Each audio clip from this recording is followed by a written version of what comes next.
जय श्री कृष्णा, राधे राधे। सबसे पहले तो आपको ऋषि पंचमी की हार्दिक शुभकामनाएं। आप सभी का आपके अपने YouTube चैनल श्री कृष्ण दीवानी में हार्दिक स्वागत है।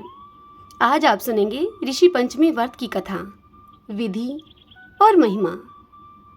तो आइए सर्वप्रथम अपने गुरु को नमन करते हुए सभी बोलिए, भगवान शंकर माता पार्वती की जय, श्री लक्ष्मी नारायण भगवान की जय, सब ऋषियों की जय। इस कथा का वर्णन हमें पद्म पुराण से मिलता है। महादेव जी देवी पार्वती से कहते हैं कि एक समय की बात है, हे देवी पार्वती, मैंने जगत के स्वामी भगवान श्री विष्णु से पूछा था कि हे भगवान, सभी व्रतों में उत्तम व्रत कौन सा है जो पुत्र पौत्र की वृद्धि करने वाला और सुख सौभाग्य को देने वाला हो। उस समय उन्होंने जो कुछ मुझे उत्तर दिया वही मैं अब तुमसे कहता हूँ, ध्यान पूर्वक सुनो।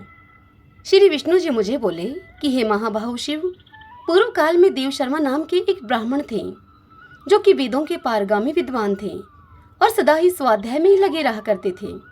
प्रतिदिन अग्निहोत्र करते और सदा अध्ययन अध्यापन यजन याजन एवं दान प्रतिग्रह रूप 6 कर्मों में परवर्त रहा करते थे।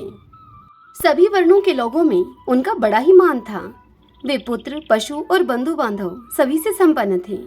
ब्राह्मणों में श्रेष्ठ देव शर्मा की गृहिणी का नाम था भगना।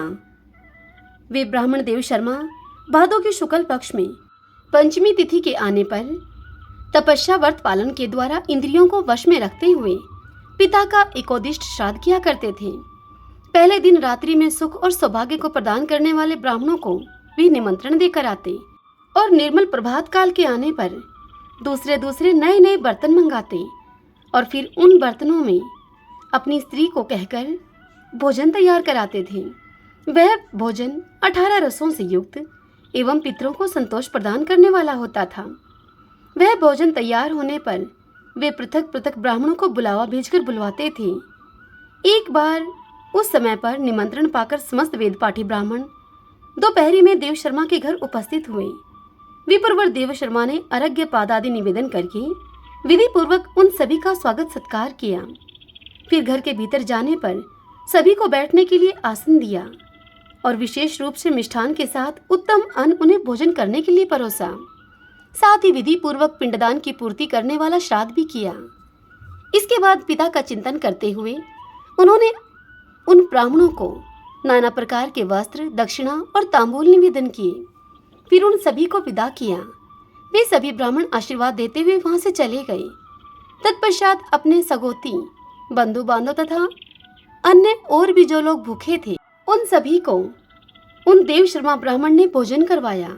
तदंतर इस प्रकार श्राद्ध का कार्य समाप्त होने पर वह ब्राह्मण देव शर्मा जब अपनी कुटी के दरवाजे पर बैठे हुए थे, उस समय उनके घर की कुतिया और बैल दोनों परस्पर कुछ बातचीत करने लगे। देवी पार्वती को इतनी कथा सुनाकर महादेव जी आगे कहते हैं कि हे देवी, बुद्धिमान ब्राह्मण ने उन दोनों की वह सारी बात सुनी और समझी। फिर मन ही मन वे इस प्रकार सोचने लगे कि ये साक्षात मेरे पिता हैं जो कि मेरे ही घर में पशु बनकर आए हैं, और यह भी साक्षात मेरी माता है जो दैवयोग से कुतिया हो गई है। अब मैं इनके उद्धार के लिए निश्चित रूप से क्या करूं? इसी विचार में पड़े पड़े ब्राह्मण को अब रात भर नींद नहीं आई। वे भगवान विश्वेश्वर का स्मरण करते रहे। प्रातः काल होने पर वे ऋषियों के समीप गए। वहां वशिष्ठ जी ने उनका भली भांति स्वागत किया। वशिष्ठ जी उससे बोले कि हे ब्राह्मण श्रेष्ठ, आपके आने का क्या कारण है, यह बताइए। तब वह ब्राह्मण श्रेष्ठ देव शर्मा बोले कि मुनिवर, आज मेरा जन्म सफल हुआ तथा आज मेरी संपूर्ण क्रियाएं सफल हो गई, क्योंकि इस समय मुझे आपका दुर्लभ दर्शन प्राप्त हुआ है। अब मेरा समाचार आप सुनिए। आज मैंने शास्त्रोक्त विधि से श्राद्ध किया, ब्राह्मणों को भोजन करवाया तथा समस्त कुटुंब के लोगों को भी भोजन निवेदन किया। तदंतर भोजन के पश्चात एक कुतिया वहां आई और मेरे घर में जहां पर एक बैल रहता है वहां जाकर उसे पति रूप से संबोधित करते हुए उस बैल से यूं कह के बोली कि स्वामी, आज जो घटना घटी है उसे आप सुन लीजिए। इस घर में जो दूध का बर्तन रखा हुआ था उसे सांप ने अपना जहर उगलकर दूषित कर दिया था। यह मैंने अपनी आंखों से देखा था। यह देखकर मेरे मन में बड़ी चिंता हुई और मैं सोचने लगी कि इस दूध से जब भोजन तैयार होगा तो उस समय सभी ब्राह्मण इसको खाने से मर जाएंगे। और यूं सोचकर, ऐसा अपने मन में विचार करके मैं स्वयं उस दूध को पीने लगी।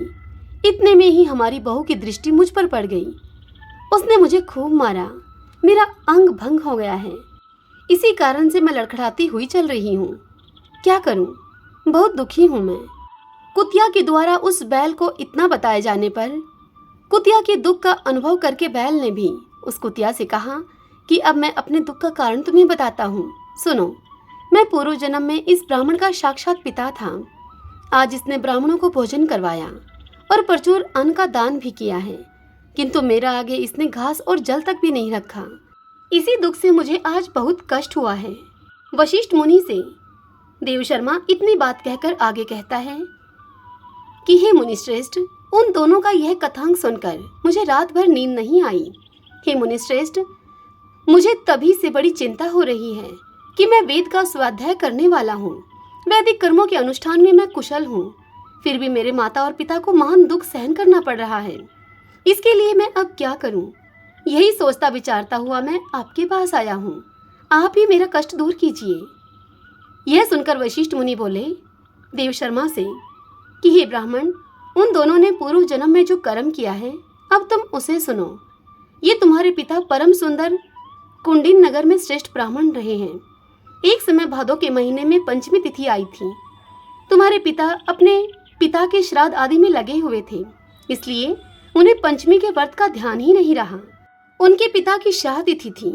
उस दिन तुम्हारी माता रजस्वला हो गई थी, तो भी उसने ब्राह्मणों के लिए सारा भोजन स्वयं ही तैयार किया।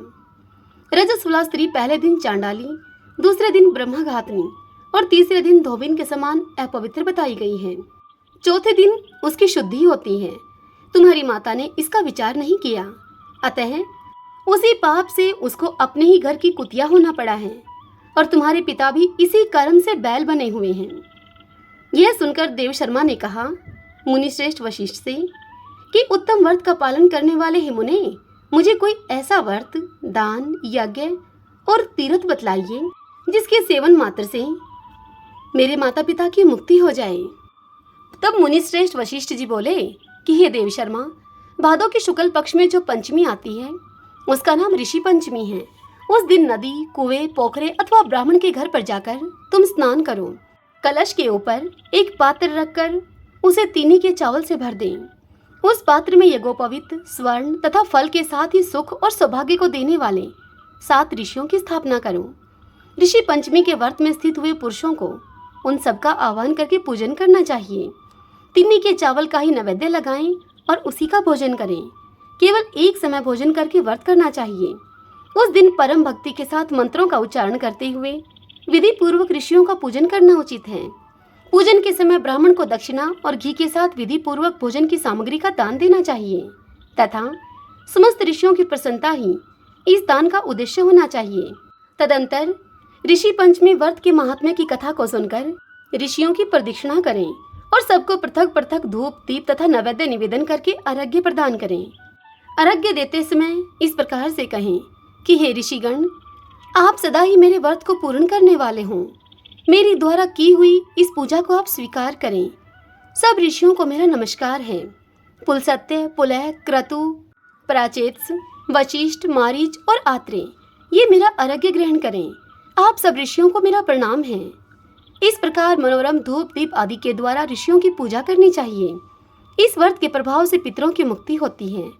हे वत्स, पूर्व कर्म के परिणाम से अथवा रज के संसर्ग दोष से जो कष्ट होता है, उससे इस व्रत का अनुष्ठान करने मात्र से, इस अनुष्ठान को करने से निसंदेह उस कष्ट से छुटकारा मिल जाता है।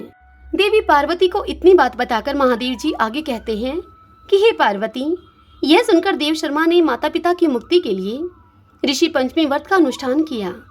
उस व्रत के प्रभाव से वे दोनों पति पत्नी पुत्र को आशीर्वाद देते हुए मुक्ति मार्ग से चले गए। ऋषि पंचमी का यह पवित्र व्रत ब्राह्मण के लिए बताया गया है, किंतु जो नरश्रेष्ठ इसका अनुष्ठान करते हैं वे सभी पुण्य के भागी होते हैं।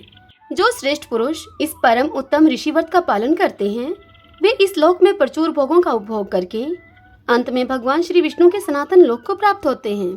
सभी बोलिए भगवान शंकर माता पार्वती की जय, श्री लक्ष्मी नारायण भगवान की जय।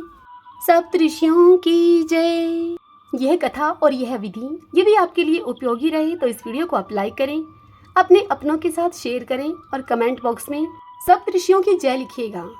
और यदि आपने अभी तक हमारा चैनल श्री कृष्ण दीवानी सब्सक्राइब नहीं किया है तो ज़रूर करें। हरे कृष्णा।